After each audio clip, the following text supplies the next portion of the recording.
Hello everyone, welcome to Ramovit Topper Show. Today I have a very special aspirant who is now not an aspirant.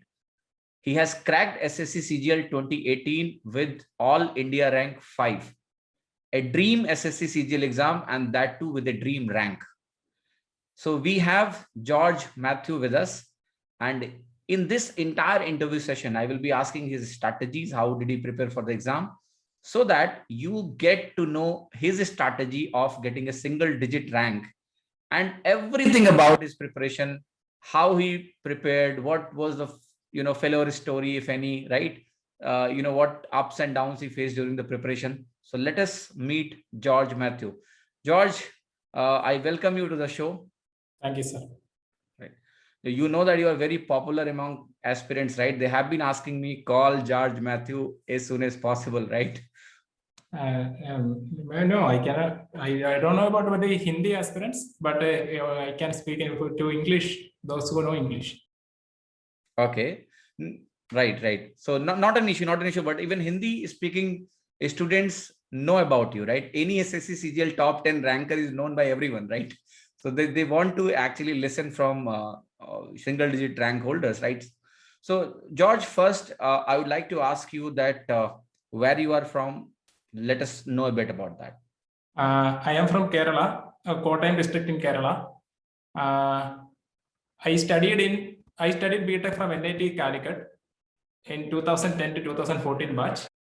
After that, I was not very keen on engineering, so I had to go to another field. I was not very keen to get a job in engineering. So for some years, I tried CAT and other exams. And then sometime in 2017, I thought maybe I should go for some exams, SSC or PSC or bank exams or IAS or something like that. At that time, I thought I looked at the question papers of these exams and saw that SSC and bank exams are very suitable for me because I have a good aptitude for maths. And then when I heard that bank employees have a hectic life and hectic lifestyle, so I thought SSC was more suitable for me as a career. So I chose SSC and I started preparing for SSC exams since 2017. Okay. Can you tell us in which month of 2017 you started SSC CGL preparation? It should be March. I think it is March or April. My first attempt was 2017 CGL, but I was not 100% honest in my work then. I was only studying 3 hours a day. I was self-preparing. I didn't go for any coaching that time. I bought a Kiran's textbook, and that was not the ideal textbook. It was just a book of question papers, not section wise. It was just question papers of previous SSC examinations. And I tried to do that, but the solutions in the backside was not the most apt solutions. The solutions were lengthy ones. So I did not perform well in that exams. I did not even write many mock exams. I did not even write any mock exams for that exams. So in 2017 CGL, I could not clear the prelims. The cutoff was 126. I got 120, and I couldn't clear the prelims. And I thought maybe I should try again harder. So for 2018 exam, I joined a coaching, and I was very, very studious. I wanted to crack the exam, and I was very studious and serious about it. So very, very amazing thing to know that in 2017, you could not even clear the prelims exam. And then you committed that next year, I'm going to do my best, and ended up being a 5th rank holder. That's amazing. So which mode of coaching did you choose? Was it offline or was it online? It was an offline coaching. It was in Kerala. So local coach center. There was a senior I know who went there. Ashish Leonard. All India rank 2 2017. Yes, I remember. And that's really good to see that the Kerala is producing single digit rank holders consecutively. That's amazing, right? So George, I just want to know first that I gone through your profile and you are BTech from NIT Calicut, if I'm correct, right? Okay. So that switch, NITs had good placements, right? You get good companies who come to the campus for placements. When did you decide that actually you do not want to go to the corporate field and you actually want to come into this government service? Uh, the the reason is that I did not even wanted to go to engineering. I just wanted to get a degree in some nearby college, but I am really good at this multiple choice questions type examinations. So I did score really good rank in the All India AIEEE examinations when I was in 12th standard, and the societal pressure made me go to NITC. Everybody was saying you got good rank, you have to go to NIT. If you don't, you are just wasting your life. So I did not even wanted to go to an engineer. That was not my idea. So even when I was studying engineering, I was thinking, how can I escape from this? So it was eventually I went to SSC. That's great. That's great. Now I just want to know sequentially, right? Your preparation strategy, right? 2017 failure prelims you could not clear. So how did you prepare in 2018, knowing okay that competition is not a cakewalk? It's not a cakewalk because you sensed it when you appeared for the first time. That even if you have good background, you are good in MCQs, you could not clear prelims. You need sincere preparation to make it happen. So what kind of changes you brought in your preparation in 2018? That is something which I want to know. And also, let's go subject wise. That will make it much better and organized. So can you tell us briefly about the math section, right? Being from math background, how did you find the math section of SSC? Uh, uh, the math section of SSC is not, I did not find it very difficult, but I cannot say it is not very difficult because I failed the prelims for the first, when I attempted it the first time. The mistakes I did when I was doing it the first time was I did not do many mocks. So my time allotment was very all over the place. I did not even complete the examinations in the allotted time. My second problem when I attended 2017 CGL was that I was not doing the questions in the correct way, on the SSC way. I was doing by efficiency method of doing the work and time problems is very easier. I was doing it the LCM way. So many questions I was getting the answer, but I was taking too much time. So when I started to study for 2018 CGL, I joined a coaching and they taught me the correct methods for all these questions.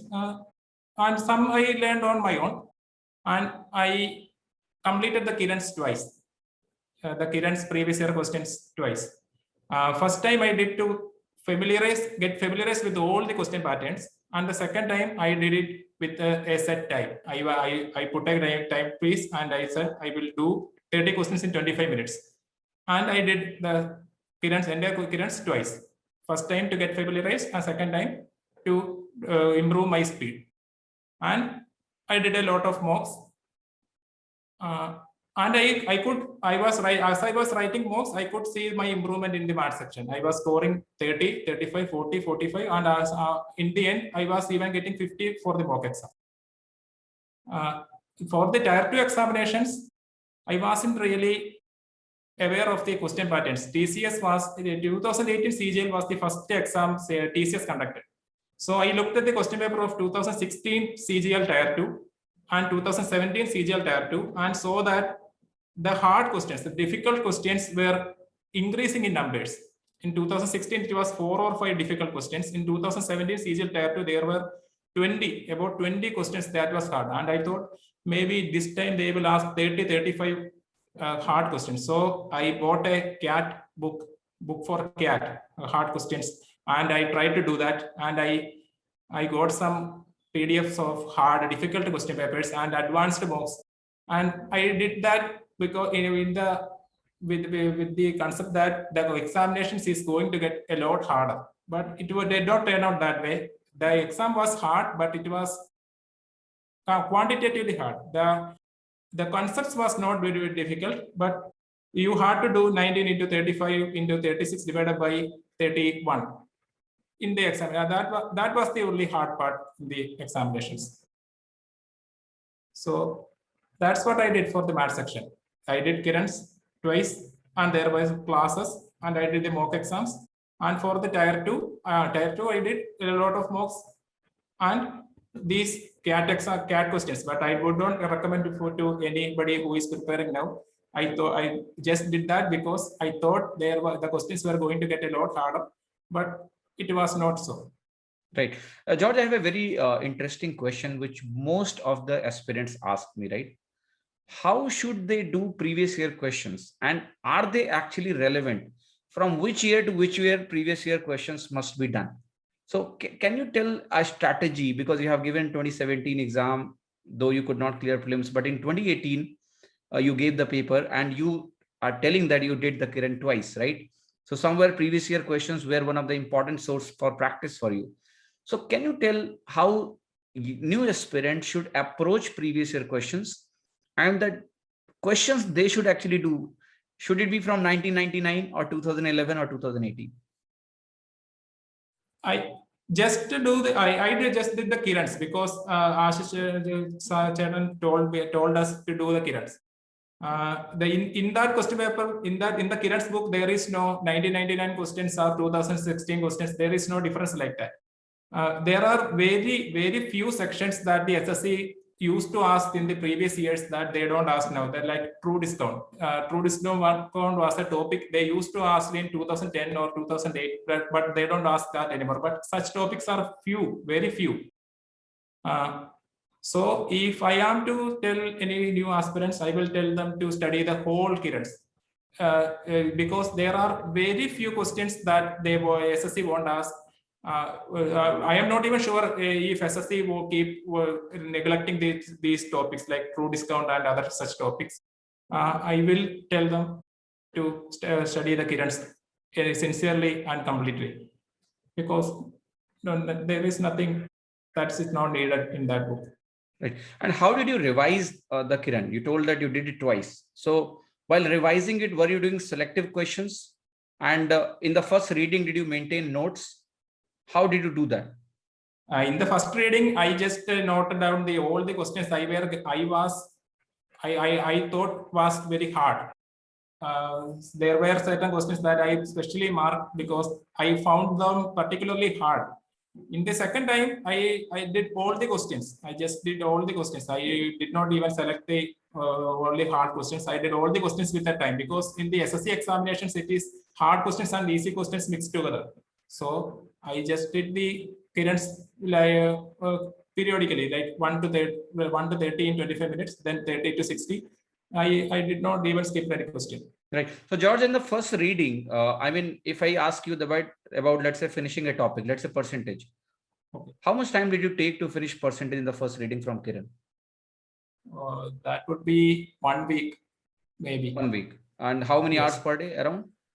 I started doing Kirans in 2018 February in the evenings, 1 or 2 hours. So I would say 7 days with the 2 hours per day, something like that for percentage. Great, great, great. Okay. And did you maintain any notes, the hard copy notes or I don't formula sheet, something like that? I don't write down many notes. I mark the questions that I found were particularly hard in the Kirans itself. I did not write down any notes, and no, I did not write down many notes. Right. And George, any specific attempt did you make to improve your calculation? Calculation speed was not very not a area of weakness to me. I did not make any specific kind of things to improve. But you're doing a lot of questions, my calculation speed improved, because in 2017 examinations I could not complete the exam. I was finished the exam and I was walking to the bus stop. A lot of answers came to my mind, because I did not complete the exam, and as I was walking out of the exam room, I got 4 or 5 answers, because that I was very slow. And as I did a lot of questions, I became very fast. I did not do anything specifically to improve my speed. And your problem solving approach, George, was mostly, I mean, did you use the the loopholes in the question, like using unit digit, last 2 digits, approximation, something like that, or it was more and more traditional approaches? I am very familiar with the unit digit and such concepts, but in the examination, I did not even use them. I did 19 into 37 divided by 31. I did that. In the examination, I was not very comfortable to use the unit digit. I thought I could get enough time. I did get enough time. But one or two questions, I think I got it by the looking at the unit digit. If I will look at the question and at the options, and then if I see that unit digit will work here, I won't check unit digit and check the options. I will see the question and the options, and I will say, okay, this unit digit can work here. If I see that, I will use it. Most of the time, it won't. They will give the 1-2 options with the same unit digit. That's amazing, because first you need to know actually that, okay, are every option having different unit digits or not, because then only you can proceed. That's amazing. I think you told that read the question, read the options, and then you decide what you want to do. That's amazing. Judge, one more thing I would like to know, that when you look at the calculation 19 into 31, right? How do you do that? Do you do it mentally, or you write on a paper and just do kind of that? I will write down in the paper and do that. Yeah, that's good. That means you were a core believer on the fundamentals and just working on it and getting it done, right? That's a great thing. That's a great thing. One more question, George, I have is that the gradual increase in the marks that you say that you started happening when you started giving more and more marks. What changes did you do every time when you gave 1 marks, got 30, next time you gave another mark? So how did you analyze the mock? How did you feel what? Because many students I know, they come to me and say, my score is not increasing. I'm stuck. So what is the process that you use to make sure that your marks are continuously increasing and you ended up getting from 30 to 50s? When I started doing mocks, I was getting 117. 117 was the mark I got for the first mock exam. But I did that after I studied for 2017 CJ without doing any mocks. And after all that, I took my first mock in 2018 February. That was my level then. And I did not do anything particularly to improve my marks then, because I was learning new things in my coaching center, new topics, and my marks, without doing anything, my marks increased to 130, 135 something. And after that time, in every exam, if I get any particular question wrong, or if I find any difficult, I will go back and do those questions. And for a lot of time, I too thought that I wasn't getting any improvement. And one day I found that I was getting 120 and now I getting 140. I totally forgot that I was getting 120 at a time. Because at 140, I thought I was getting 140 from the very beginning. Right, that's great. That's great. George, one more thing I want to ask you that, okay, you told Kiran, you did not maintain notes, but you have a book, okay, how to revise it. What about mocks? When you are giving mocks, did you have any revision strategy for the mock? Did you try to maintain any notes from them? Like you are getting a new question. So did you note it down separately, or how did you do that? I did a lot of mocks. There were some offline mocks, there were some online mocks. So every question is different. Strategy is different for them. In the offline mocks, if I did a mock particularly bad, or I found some questions particularly hard, I will mark them. And I will keep them in a file. So in the future, when I go through those questions, I will find that, oh, this was a question I found difficult at that time. That was the process I did. I did not write down anything. I did not. I don't usually write down things. I mark them in the question papers, and sometime later I will go through those question papers and see those questions I mark, and then I would know the answer. One more thing, George, did you use YouTube for your preparation of maths also to enhance some methods? But I also know this, that finding content in English is a bit challenging, because more and more teachers in Hindi, right? So can you tell us a bit about it? How did you use YouTube? I can actually understand Hindi. I can't speak Hindi, but I can understand Hindi, what they are saying, a little bit. And whenever I did not follow any course, I did not follow anybody for a full course. But sometimes you have to learn some topics with YouTube, because when I was giving mocks, I was particularly in the textbook mock, they will show you the time, average time a person took to answer this question and the time you took to answer this question. I did not even know the concept called mass point geometry. In the 2 weeks before the CGL Tier 2 examinations, I noticed that the average time for a particular student in this question is 1 minute, and I was doing it in 2 minutes. So I had a group of friends and I asked them, how are you doing this? And they gave me YouTube videos for this mass point geometry and by Abhinay Sharma sir. And I saw that, and then I could do that. So such topics, there are certain topics you have to learn by YouTube because not every topic can be covered in a class. But finding those topics is very difficult because you have to know that you don't know a topic to go and search that topic. That's great. That's great strategy. And George, I would like to know the source that how do you understand Hindi, right?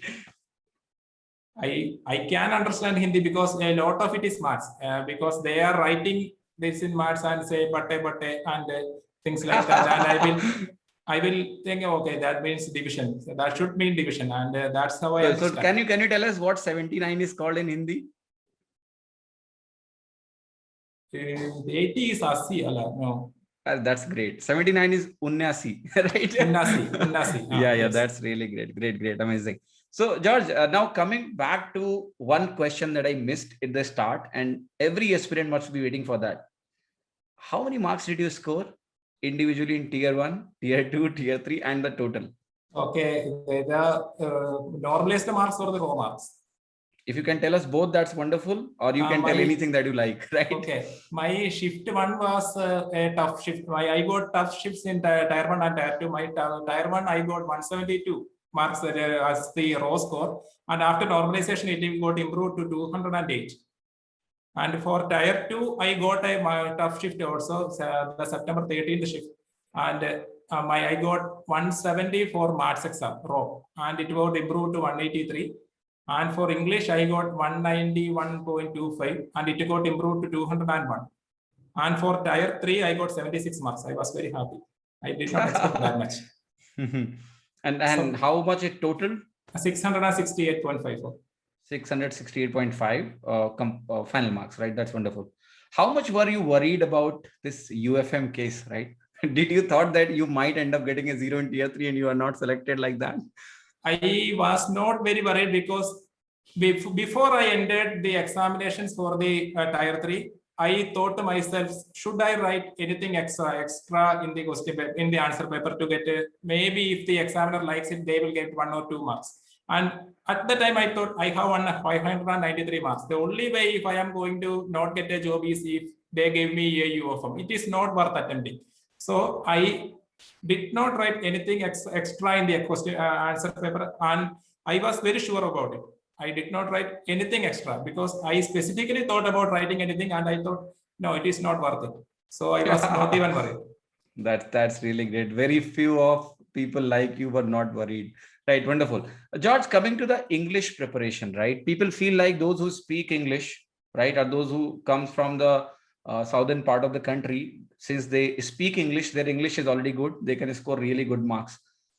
Do you think speaking English and scoring in English is a different thing? Just wanted to know when you started, what was your views about the English that is asked in SSC? No, speaking English and scoring in English is a bit different, but I do have an advantage because I studied my science and all those topics in all these years from class standard 5 to all degree classes in English and I learned the reading helps, but speaking English does not mean scoring good English. Scoring good. I got 200 marks in English and now I am speaking like this. I cannot speak. I cannot speak. If you show me a word, I will know. I will say its meaning. But if I am to speak, I won't use those words. Right. Exam needs more vocabulary than speaking does. Right. Yes. Right. So how did you plan your English preparation? Can you tell us a bit about it? The content used. How did you excelled on significant aspect of vocabulary, idioms and phrases, then grammar? I will say what all I did for the English preparation. But first, I thought I will use 30 minutes every day to read the English newspaper. And not for studying current affairs, because I was not getting any current affairs from that. Just to, I read Hindu editorial and that page, 4 columns every day, but for 30 minutes. And maybe it improved me, it did not improve me, I don't know, but I did that for all my preparation. And then you obviously have to learn some vocabulary, and I learned the Kiran's previous year questions vocabulary full. Whatever you learn, whatever you learn, it would not be any use to you. It would not be any use to you if you study it once and leave it. So you have to study it and revise it, study it, revise it, study it, revise it. A lot of questions for the SSC examination came from previous year questions itself. There were in our classroom, they gave us a lot of vocabulary, and I studied that and I revised it with my friends. And in those mock exams I gave, there were a lot of words that came where I did not know. I tried to write it down because those things I needed to write down. And nobody can complete the vocabulary. Nobody can. Whatever you learn, try to revise it once or twice or thrice, and then only you can use it in the exam. That was what I did for vocabulary. Then there are topics like a reported speech and direct, indirect, and other things like that. The thing about SSC English examination is it's really easy now, because a lot of people are scoring 180, 190, and a lot of people are getting 195. That's it is very easy finding the error part and all those things. When I was I was giving mock exams, I was taking mock exams that were a lot harder.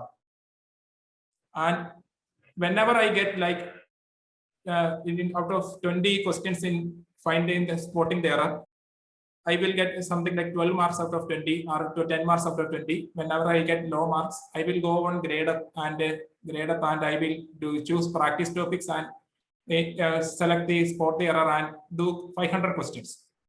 After I did for a time I was continuously getting low marks for spot the error.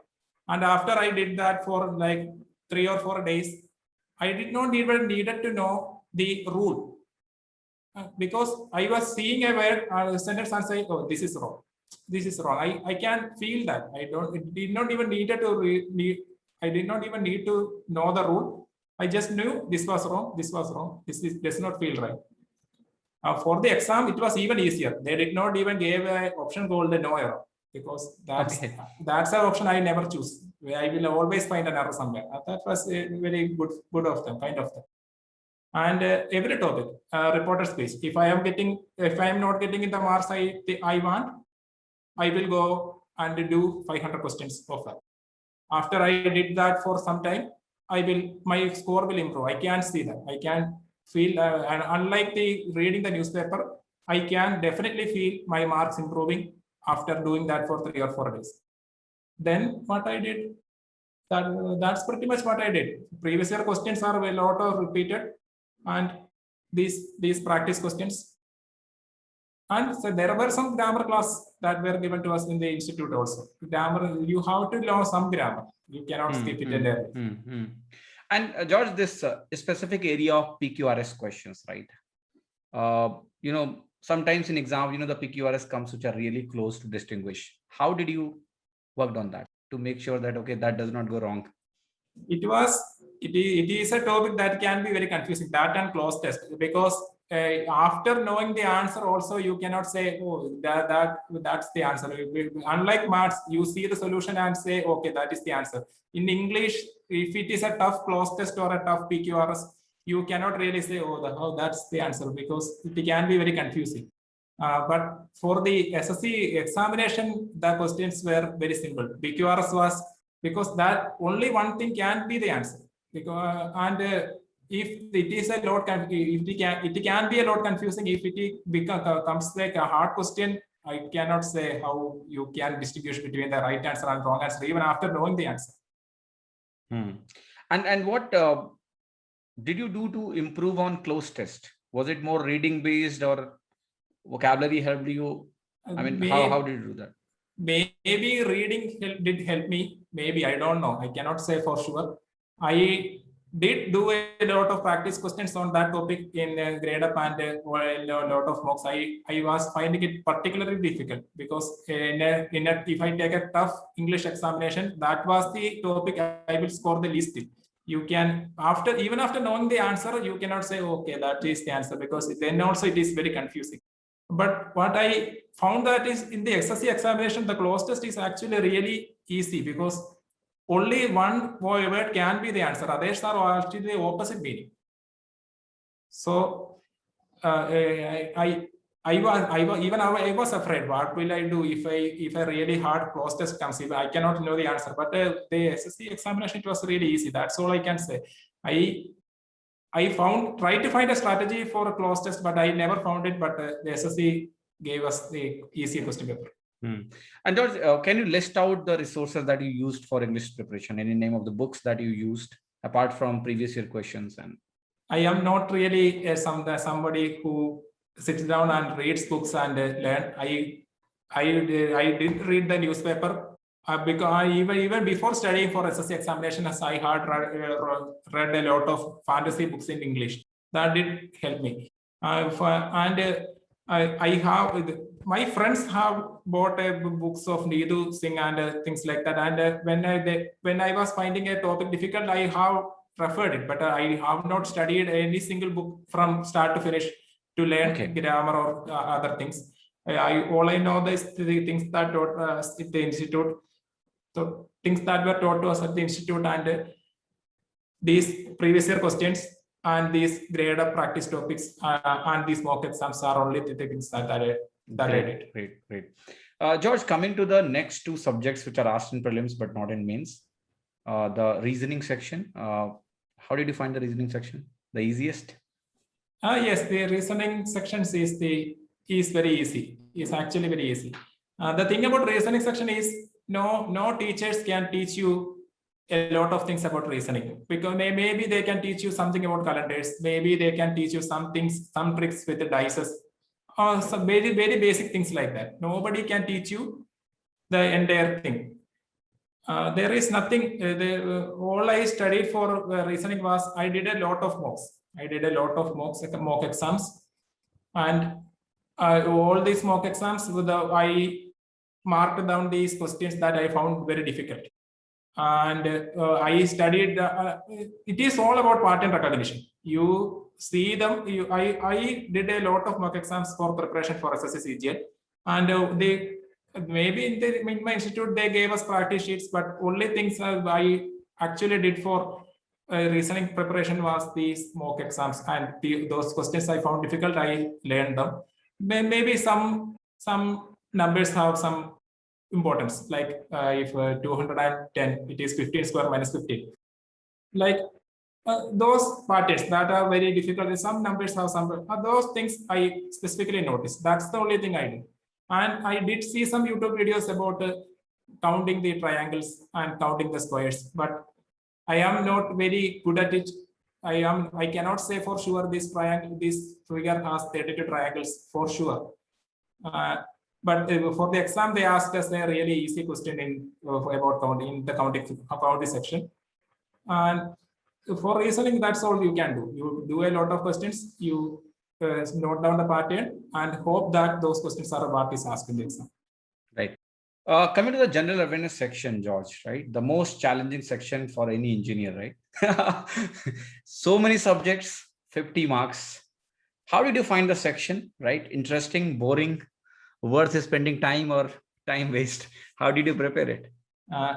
When I was preparing for 2018 CGL examination, I did not actually thought that I should get a rank and you should get a good job. I just wanted a job. And when I studied for 2018 exam, I thought the 2018 exam was in July or August or something like that. So, and general awareness was a section I was scoring the least in these examinations. And I know some basics in physics, but the other topics were very, very difficult. And in my institute, they taught us history and polity very well.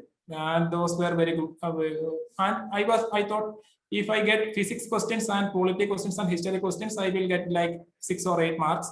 And I noticed that current affairs section has like 6 questions.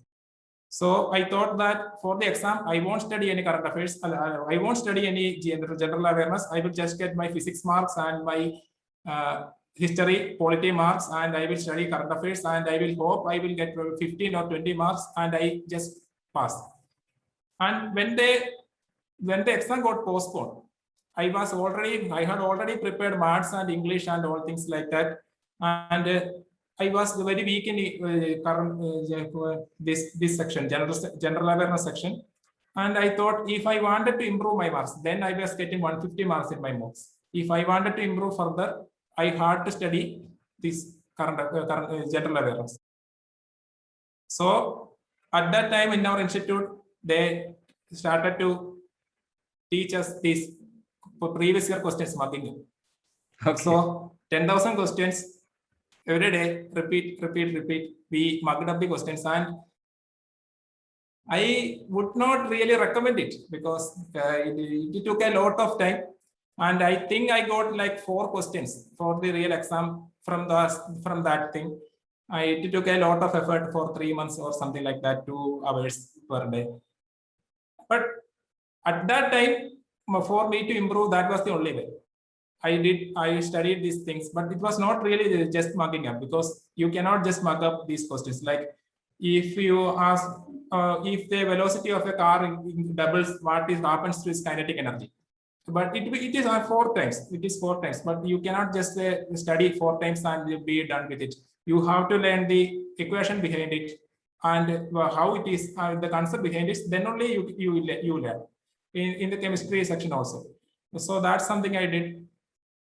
In the chemistry section, electronegativity is there, periodic table is there. We learned those questions, and after even after doing all that, we then special mention to current affairs, because 6 questions is from current affairs topic. If you can get that, but it is very difficult. I learned current affairs from, I download a textbook and grade up PDFs for current affairs, and I studied from a YouTube channel, Study IQ. It was free back then. I by hearted all those questions, and even after all that, I got only 2 out of 6 questions.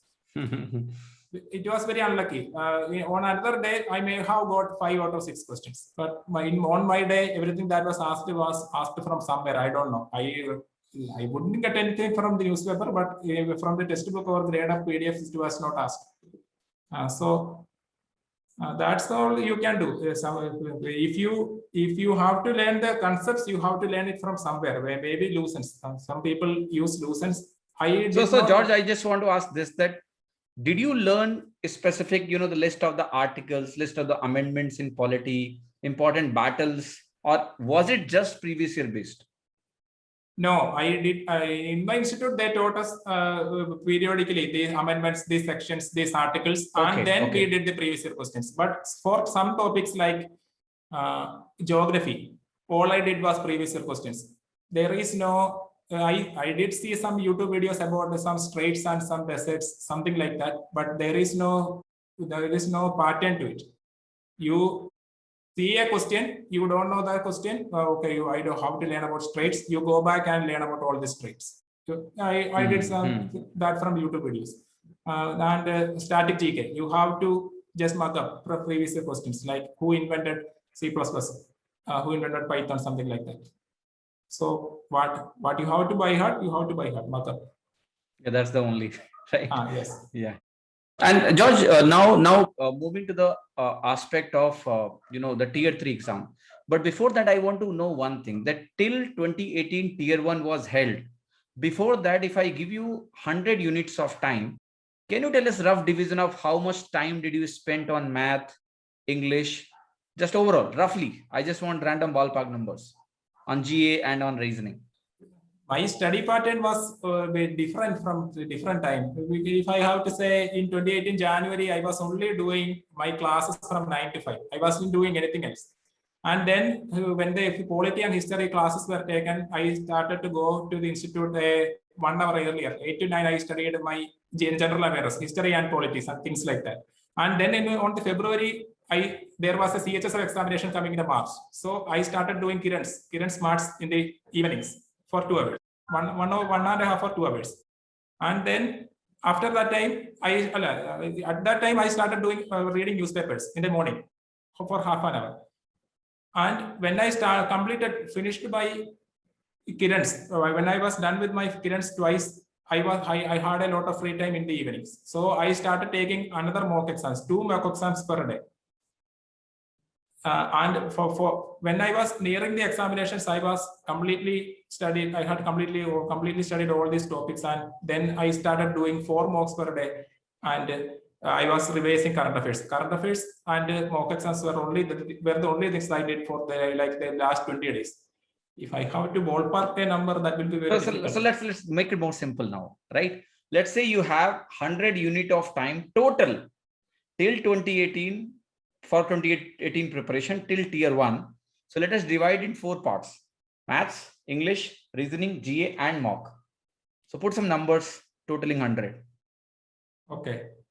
Mock exams 25, English like 5 or 7. Nothing for reasoning, because it was all mock exams and analyze. And no, one for reasoning. And general awareness like 17 or something. Maths rest 50. Okay, maths rest 50. And English? English like 5 or 7. I said 5 or 7. Okay. That sums up everything, and it will give a fair idea to all the students that how they can plan their prep.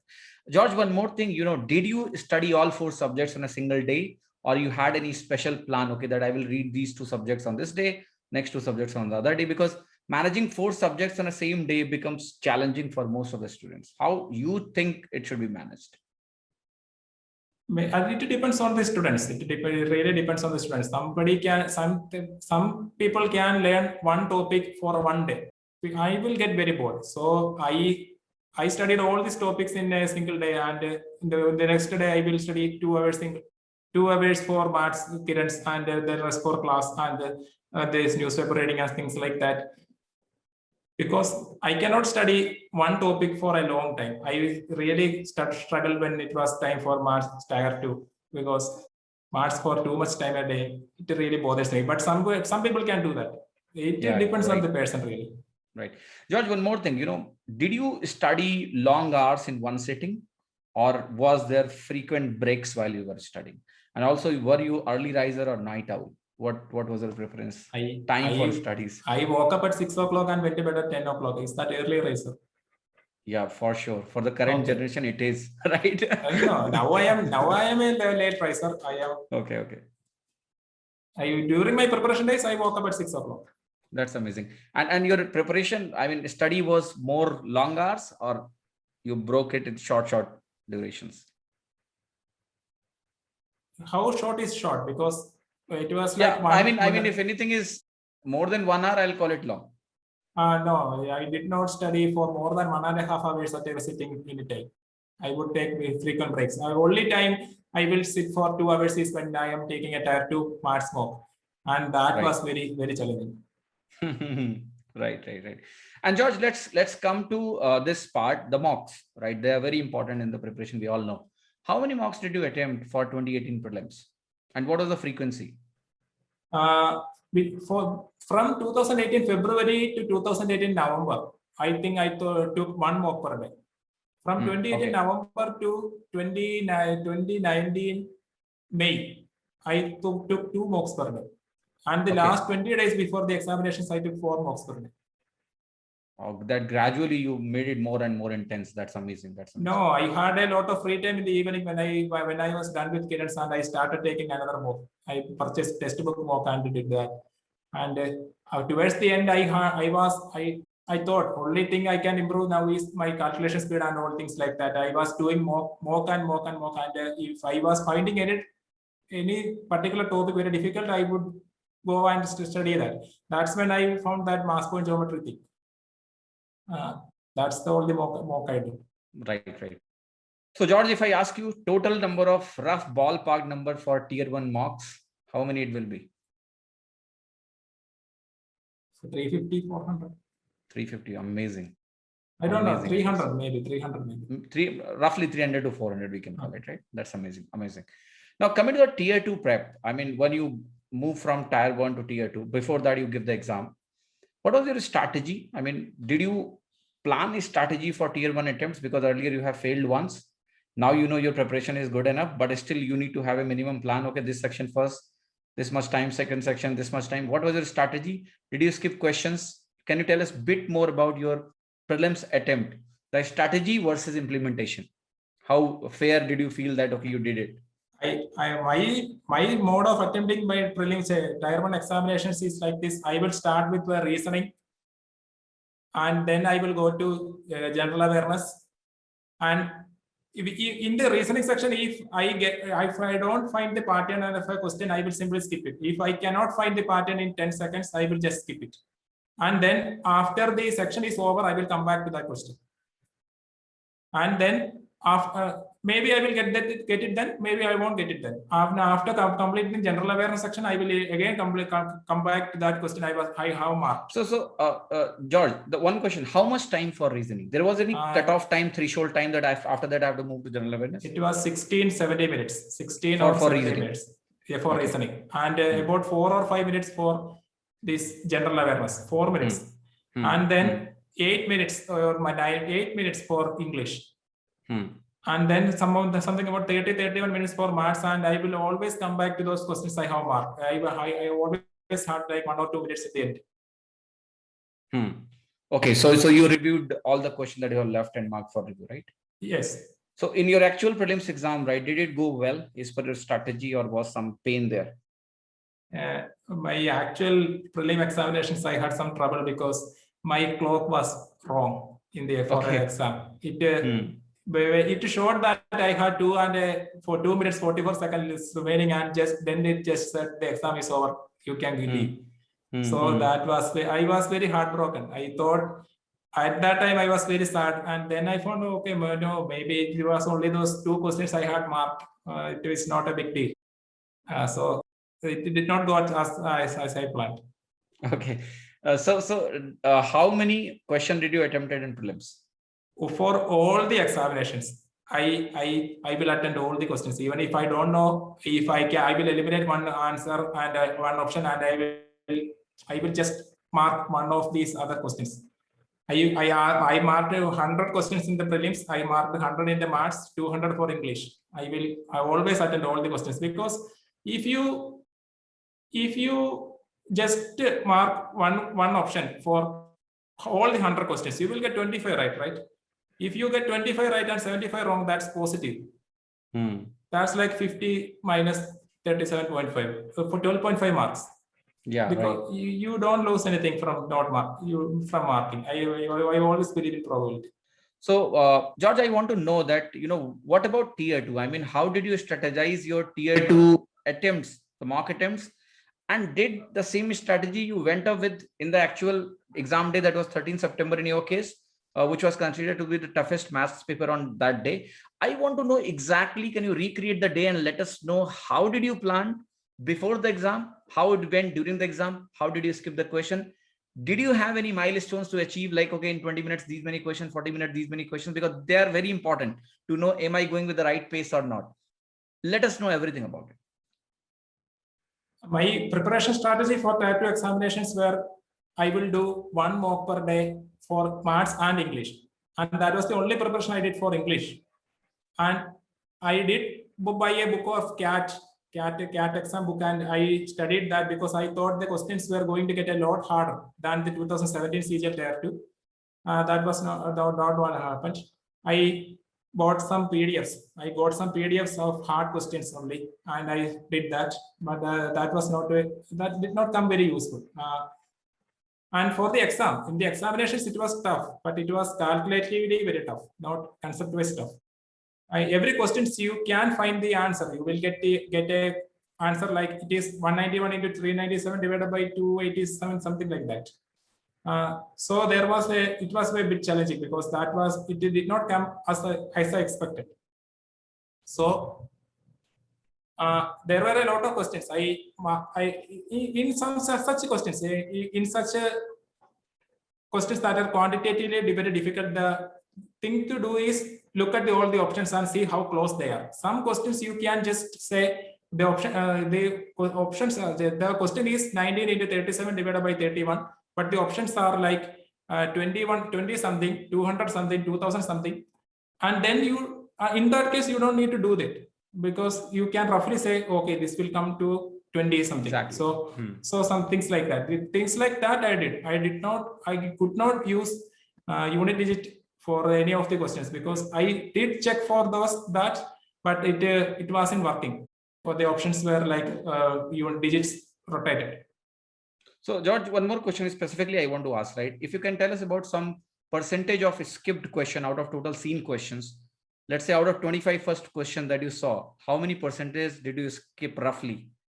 My first 10 questions I skipped 4. I marked something in the end, but I skipped 4 because my first 4 questions, in the first 10 questions, there are 4 very tough. The 4 toughest questions were in the first 10 questions.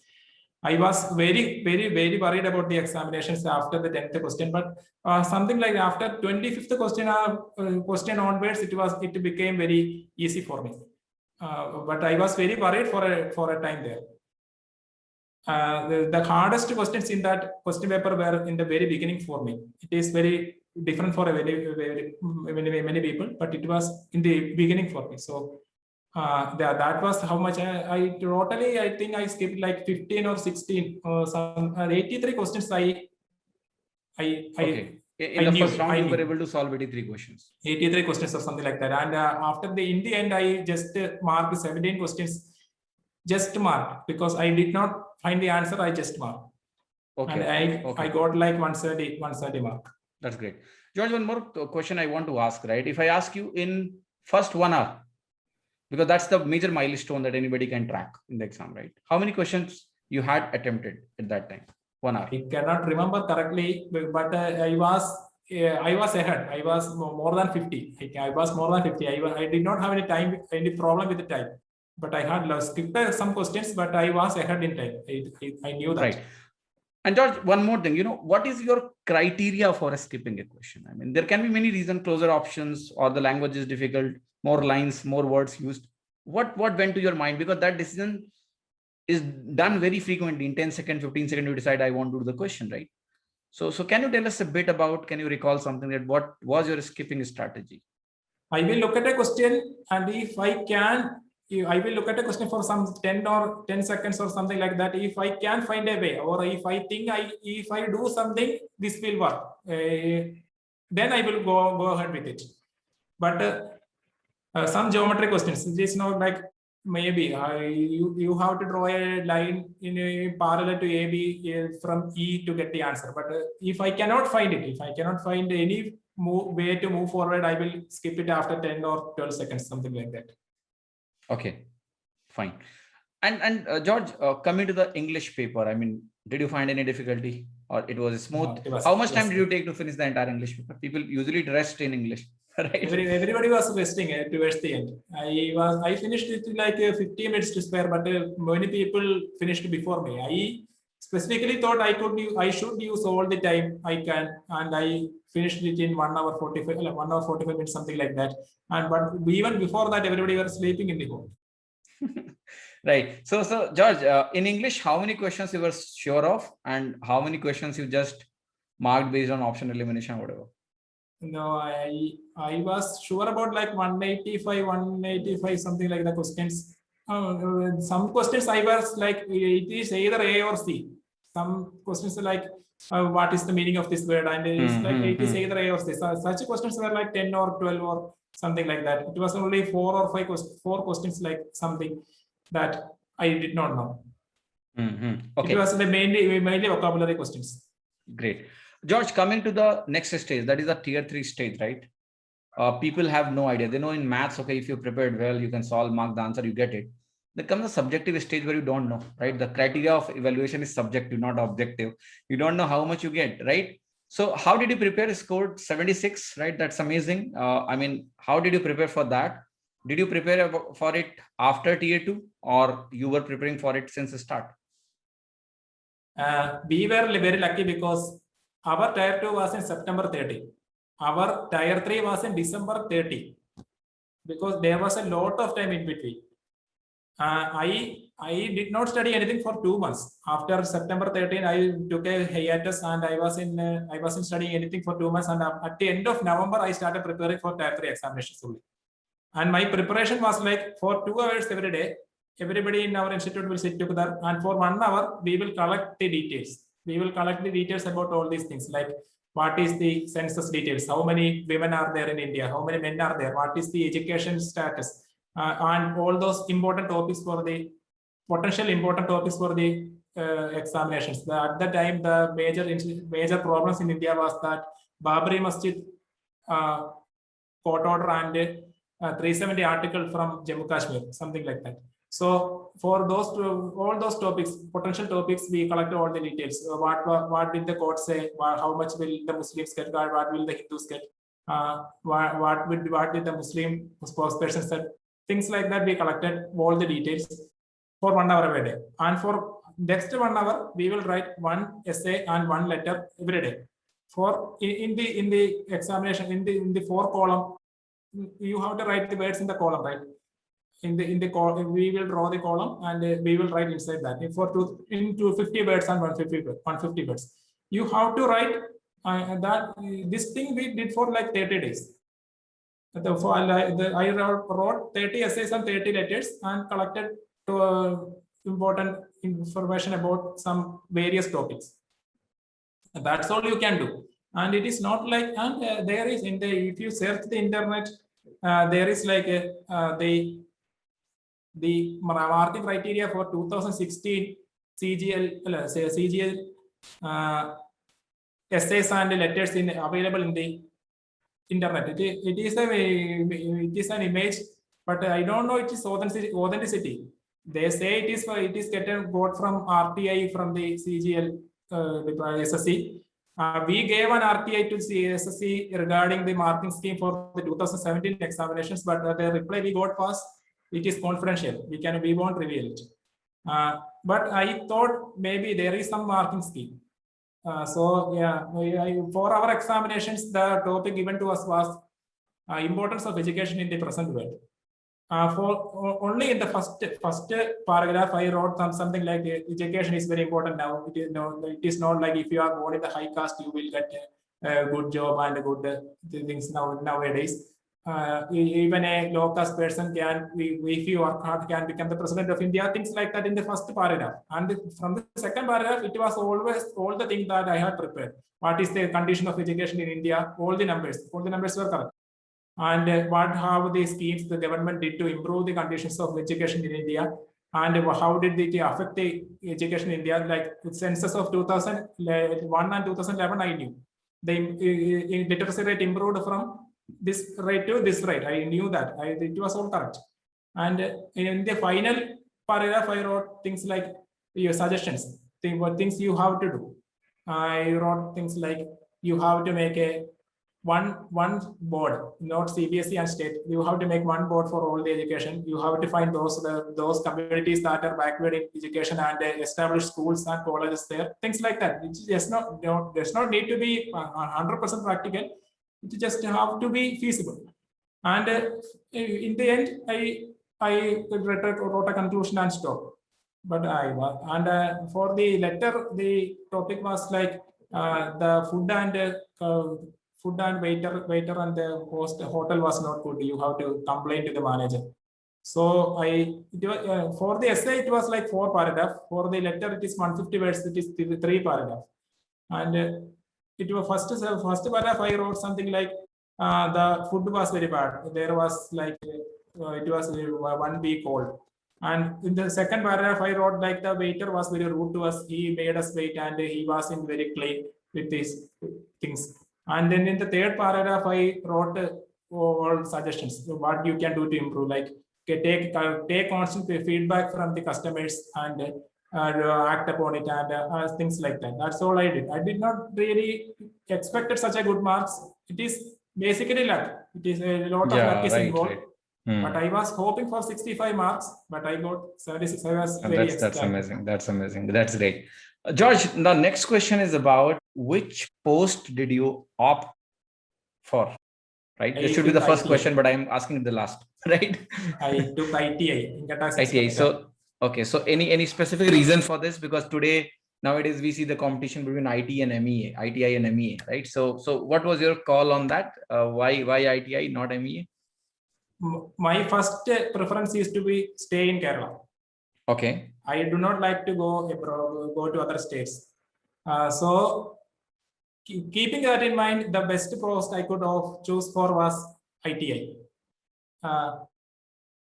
Even my senior Ashish Right. He has also opted for IT. Yes. Yes. So that was my only concern. Even if I could go like 3,000 rank, I would go for IT as income tax assistant in Kerala instead of some officer in northern states. Right. Home state was the main priority, right? So that's good. That's good answer. George, coming back to the studies once again, right? Having long preparation, right? SSC exams are known for delays, for dilemmas, for a number of things, right? A lot of fight on Twitter, a lot of fight on the streets, and then you get the results, right? So during such a long time span, right? Students, aspirants, lose the momentum. Many times it happens, right? They don't like to study. They don't know what will happen. Did you had breaks in the studies during this period, long breaks like that? And how did you came back again, if there was any such scenario? Breaks are part of the SSC examinations. When I joined the coaching center, I saw the 2017 candidates sitting there wondering when their exams are going to come. When my exams were delayed, I was one of the persons who got most benefit out of it. If the exams had happened in 2018 August, I would have got a small job in that CGL examinations. But since the exams got delayed, I studied. Motivation for a person comes and goes.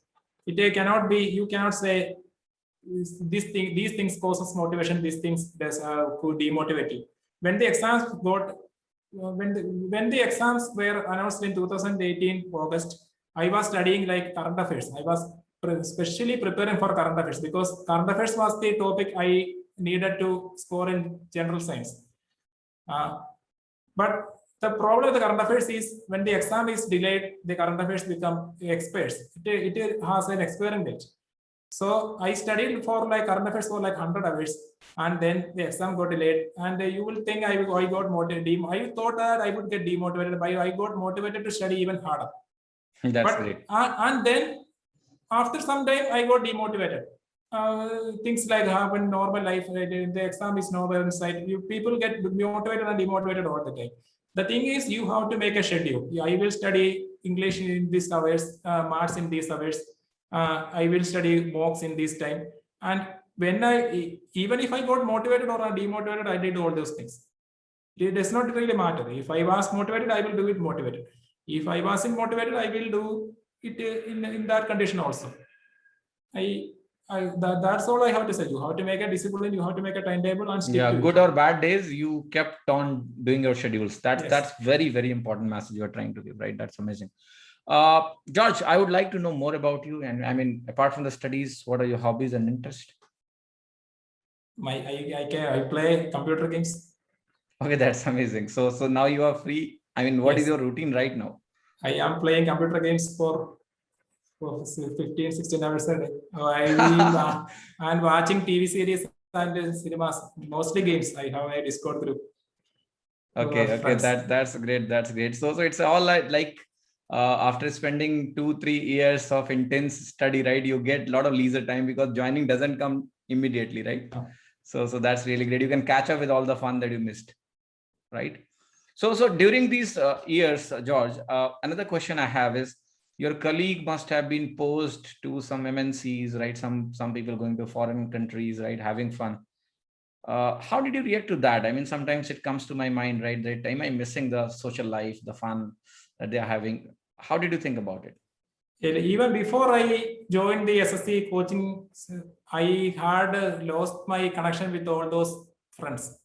Everybody was getting placed and I wasn't getting any placements or something, things like that. So I eventually I did not talk to them too much, and I had cut my ties with them, sort of. So it wasn't it did not affect me. I did not know where everybody was. I heard that somebody got placed when I was in college, but they all left their job and took other jobs. I did not really know what had happened to them. Only after this CGL examination was over, I got back to knowing them all. Okay. So how life has changed, George, after result is declared? Now you know, okay, you have become income tax inspector, just a matter of few days that you join it. So how life has changed? It wasn't very unexpected. I knew that I was getting ITA. Yeah. Even before writing the CGL Tier 3 examinations, there was an online form that said that I had all India rank of 80. Even before Tier 3. So life did not change very much. I knew that I was getting something like top 10 ranks or top 15 ranks. So yes, but it is very relaxing to be in this condition in this COVID times, knowing that you have a rank. Great. And any other future plans you have, George, like UPSC or what? I don't perform particularly well in exams that are written exams. I excel but in you did OMR. really well in Tier 3, right? That's what amazes me, because I am not very good at it. But one thing that helped me was the 250 word limit. I cannot write any further than that. Longer. No, Okay, any longer than that. I cannot get simply people writing silly things to write to 3,000 words. I cannot do that.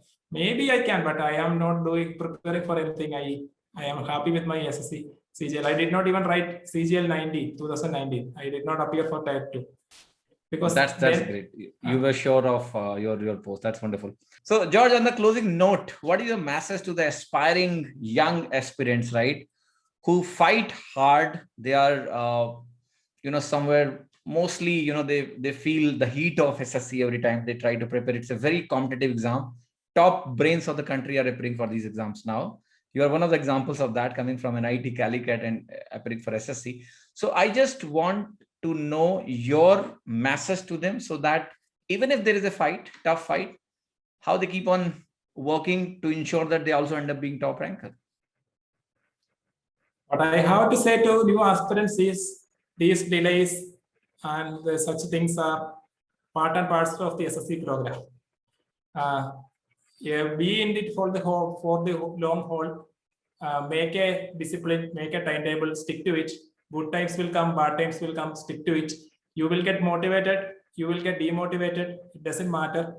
You chose this thing for a reason. See this through. Right. Thank you, George. It was really awesome time for me. I really loved interacting with you, and your answers are very organized. I really loved it. You have explained things very beautifully. So I am sure that every aspirant is going to like it, and they are sincerely going to be benefited in a great way from your inputs that you have provided. Thank you so much for joining us on Ramovit Toppers. Thank you. Thank you, sir.